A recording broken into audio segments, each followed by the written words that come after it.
Pitää vielä tarkentaa, että oikein kärryillä enää.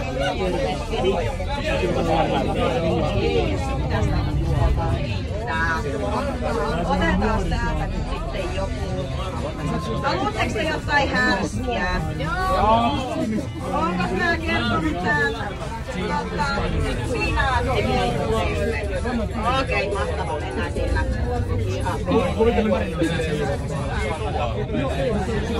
No niin, eli säännöt menee tosiaan niin, että minä heitän tämän kysymyksen ja te kysytte, että ja sitten minä haluan sellaista setämieshöhötystä siihen päälle, ja jos se höhötystä kuuluu, niin seuraavaa pysähtyy on tuo matkatavaralokero tuossa bussialapuolella.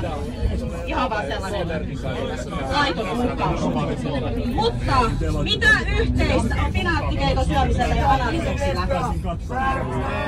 Jos siihen on lapsena pakotettu, niin todennäköisesti siitä ei aikuisenakaan tykkää.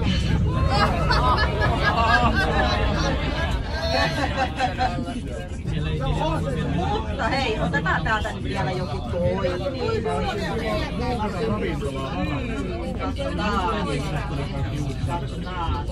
Mulla oli täällä joku hyvä turkulaisia vetoa vasta.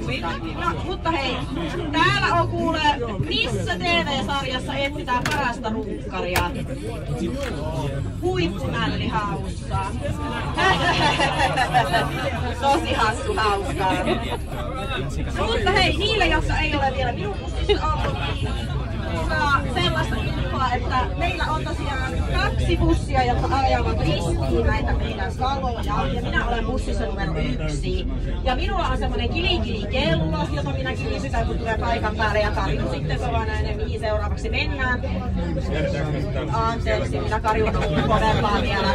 Ja siis tosiaan toisella kollegalla on sitten bussi numero 2 ja hänellä on sitten semmonen eromuomari tiili.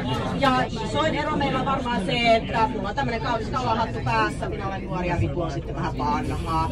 Mutta ei se mikään loukkaus ollut, hän on aivan ihana ihminen, että jos eksytte hänen bussiin, niin toivottavasti siellä on yhtä kovat kileet täällä.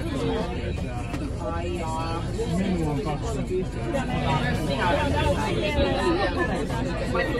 Yritän nyt herra jumala. Ja niin siis tosiaan tästä, että älkää sotkeko bussia, jos teillä on näitä juomia, koska sitten kun tämä meidän oikea kuskin Rokimme tulee sitten takaisin tauoltaan, niin hän todennäköisesti sitten vähän suunnaltaan. Sami kutia tulee.